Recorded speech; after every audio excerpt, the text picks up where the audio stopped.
ভারতকে হারিয়ে এভাবেই হাদির ছবি নিয়ে উল্লাসে মাতেন বাংলাদেশের সাবজয় ফুটবলার ফয়সাল, যে ভিডিওটি এখন সামাজিক যোগাযোগ মাধ্যমে পুরো ভাইরাল।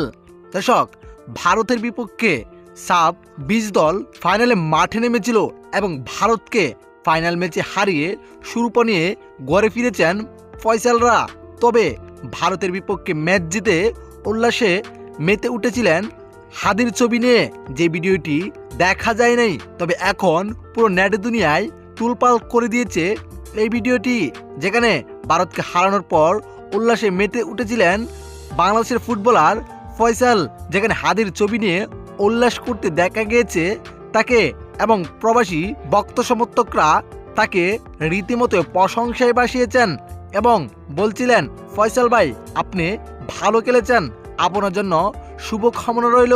দর্শক, বিষয়টি দেখে অনেকেই অবাক হতে পারেন, ম্যাচ জেতার পর কেন হাদির ছবি ওঠাতে হবে। তবে হাদিকে অনেকে হয়তো ভুলে গিয়েছেন, এমনটাই মনে করিয়ে দিয়েছেন এই ফুটবলার ফয়সাল। দর্শক, বিষয়টি আপনার কাছে কেমন লেগেছে অবশ্যই জানিয়ে দিবেন আপনার মতামত এই ভিডিওর কমেন্ট বক্সে। ধন্যবাদ।